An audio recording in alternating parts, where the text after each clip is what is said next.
सुनिएगा जरा। यकीन माने पाकिस्तान में बड़े बुरे हालात हैं, बहुत बुरे हालात हैं। लोगों के पास रोटी खाने को पैसे नहीं है।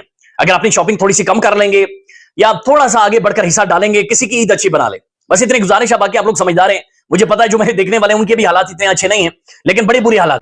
नाज़रीन, सियासत हो, रियासत हो या फिर मईशत, यूं लगता है कि पाकिस्तान को चलाने वाली ये सारी चीजें किसी बंद गली में फंस कर रह गई हैं। उम्मीद थी कि इलेक्शन होंगे तो हालात बदल जाएंगे, सियासी अदम इस्तेहकाम का खात्मा होगा, मगर सारे ख्वाब टूट टूट गए। जब तक आप महंगाई को कंट्रोल नहीं कर सकेंगे, आपकी ग्रोथ नहीं आ सकती, क्योंकि शरह सूद नीचे नहीं आएगी, तो आप एक डेट ट्रैप में फंसे हुए और फंसे रहेंगे और आप बैंकरप्सी के पास ही करीब करीब रहते रहेंगे।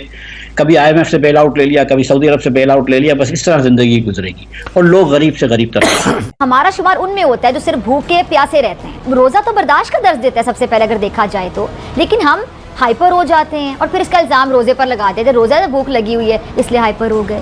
ये क्या अजीब सी मंतक पेश की जाती है कि बहुत ही अफसोसनाक और बड़ी बुरी बात है। फिर मुझे उतर कर जाना पड़ा और जब मैं गई तो मैंने उनसे बात की और उन्होंने इंतहाई बदतमीजी के साथ मुझसे मैंने सिर्फ उनको समझाया कि आप गाड़ी साइड पे कर लें। उन्होंने कहा कि मैं नहीं करूंगा। क्या गुंडा बनेगा रे तू? अंदाजा लगा लें 24 घंटों में 200 वारदातें, ये सिर्फ एक शहर में है। कराची के अंदर 60 से 70 लोग मारे गए, कत्ल हो गए। हम और खुशखबरी, किस पागल ने आपको कहा है? हमारे नसीबों में खुशखबरियां हमारे हिस्से की खत्म हो चुकी हैं। और तीसरा ख्वाब पाकिस्तानियों का टूटा है, जिन्हें उम्मीद थी कि नई हुकूमत बनेगी, मुआशी इस्तेहकाम की राह भी हमवार होगी, महंगाई से जान छूटेगी, मगर हाय रे किस्मत, हाय रे किस्मत, हाय रे किस्मत कि यहाँ भी उल्टी गंगा बह रही है। पाकिस्तान में नाज़रीन हर गुजरते साल के साथ हम देख रहे लोगों की जो कुव्वत खरीद है वो भी कम होती जा रही है। देखिए, जब बम्बई म्युनिसिपल कॉरपोरेशन मिसाल के तौर पर, एक बम्बई एक शहर है, उन्होंने 180 अरब रुपया जमा किया है प्रॉपर्टी टैक्स में। पाकिस्तान की पूरी चारों सूबों ने मिलकर 8 अरब रुपया जमा किया है। अब ये जरा सा आप मुआवजा कर लें कि हम किधर तक पीछे रह गए। हमने देखा है कि जब भी किसी कंट्री पर बुरा वक्त आया है, इंडिया ने हमेशा बढ़ चढ़कर सबसे पहले उस कंट्री की मदद की है। तुर्की में अर्थक्वेक हो, अफगानिस्तान का मसला हो या फिर श्रीलंका दिवालिया हो रहा हो, इंडिया ने जो है हमेशा मदद ही की है। फर्क इतना है, हम मुनाफिक लोग हैं, स्ट्रेट बात नहीं करते, सीधी बात नहीं करते। इस वक्त महंगाई की शरह 29.45% है और यही वजह है कि लोग माजी की निस्बत अब ईद जैसे त्यौहार पर भी कारोबार उनका मान दिखाई दे रहा है, परेशान दिखाई दे रहे हैं। देखा आपने लापरवाही का नतीजा है।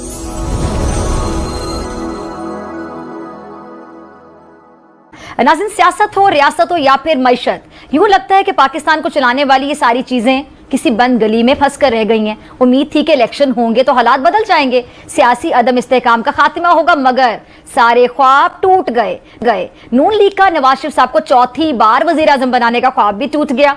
अब नवाज शरीफ साहब खामोश हैं और पसे मंजर में हैं। खबरें उनकी सऊदी अरब के रास्ते लंदन वापस जाने की भी आ रही हैं। अच्छा, दूसरा ख्वाब बिलावल साहब का टूटा, जिन्हें वजीर आजम बनवाते उनके वालिद मोहतरम आसिफ अली जरदारी साहब खुद दूसरी बार सदर बन गए। और तीसरा ख्वाब पाकिस्तानियों का टूटा है, जिन्हें उम्मीद थी कि नई हुकूमत बनेगी, मुआशी इस्तेहकाम की राह भी हमवार होगी, महंगाई से जान छूटेगी, मगर हाय रे किस्मत कि यहाँ भी उल्टी गंगा बह रही है।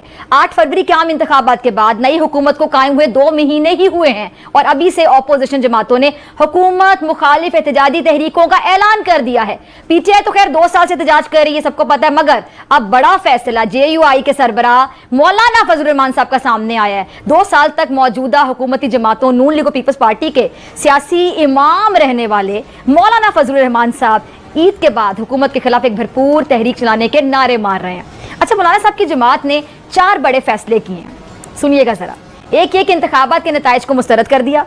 दूसरा, JUI ने 25 अप्रैल से बलोचिस्तान के शहर पशीन से अवामी असम्बली के नाम से तहरीक चलाने का ऐलान कर दिया।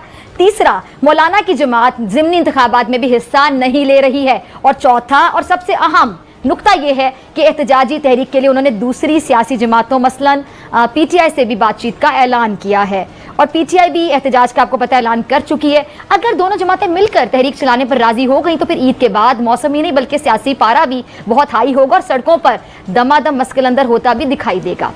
मुझे भी रमज़ान मुबारक में एक ऐसे वाक़ये का सामना करना पड़ा और मैं ये आपके साथ ज़रा यहाँ शेयर करना चाहूँ कि मेरे साथ हुआ क्या, और आप में से बहुत से लोग इस तरह की वाक़यात से गुजर चुके होंगे।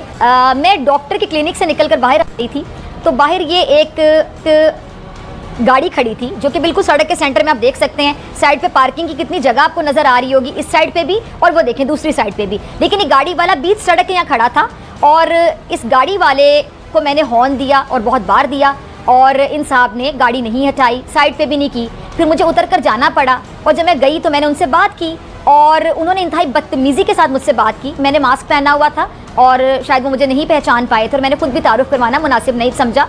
मैंने सिर्फ उनको समझाया कि आप गाड़ी साइड पे कर लें। उन्होंने कहा कि मैं नहीं करूँगा, पहले जवाब ये दिया। उसके बाद फिर मैंने थोड़ी सी बहस की कि भाई ये अच्छी बात नहीं है किसी को परेशान करना और रोज़े से आप ये सीख रहे हैं। तो उन्होंने मुझे कहा कि जाए आप थाने में चली जाएं, जहाँ मुझ पर पर्चा करवा दें। इंतहाई बदतमीज़ी के साथ मुझसे बात की।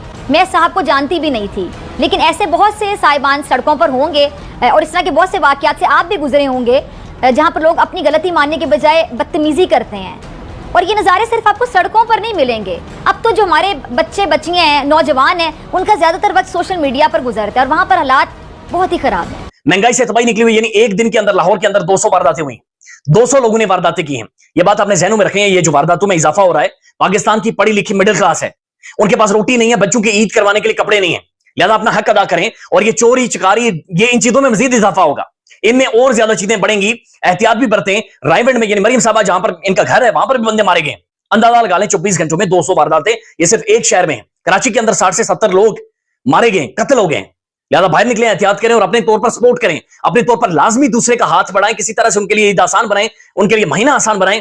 चूंकि गुज़श्ता रात भी पाकिस्तान के अंदर तकरीबन 4 रुपए बिजली और महंगी हुई है, तो महंगाई का एक तूफान है और बहुत खौफनाक तूफान है। अल्लाह ताला हम सब पर रहम करे। अब जो स्टेटमेंट जिसने बड़ा तकलीफ दी है, बड़ी परेशानी दी है और जिसने हर्ट किया, जाती तौर पर एक तौहीन और तज़ीक महसूस करवाई है, और स्टेटमेंट थी मुस्तफा कमाल साहब की। उनका यह कहना है कि कराची के अंदर चूंकि स्ट्रीट क्राइम्स, डाकू, बदमाश, चोर, डाकू, इनका इजाफा बहुत ज्यादा हो गया है, लिहाजा 3 माह के लिए फौज के हवाले कराची को कर लिया जाए। पाकिस्तान का बिजनेस हब, पाकिस्तान का सबसे बड़ा शहर, तकरीबन करोड़ों की तादाद में वहां पर आबादी है, उसके बारे में मुस्तफा कमाल जो बड़े पुराने घा किस्म के पॉलिटिशियन, मेयर भी रह चुके हैं, बड़े अच्छे उन्होंने काम भी किए, लेकिन अब वो कह रहे हैं कि ना कराची को भी फौज के हवाले करने 3 माह के लिए, ताकि ये सारी वारदातें यहां पर खत्म हो। ये वही सियासतदान है, पाकिस्तान का दोगला पॉलिटिशियन है, और ये बदबूदार पाकिस्तान के अंदर जो सियासत की जाती है और कहा जाता है कि फौज सियासत में मुदाखलत कर रही है। ये वही पॉलिटिशियन है जो आकर कहता है कि तुम बॉर्डर के ऊपर चले जाओ, हमें सियासत करने दो।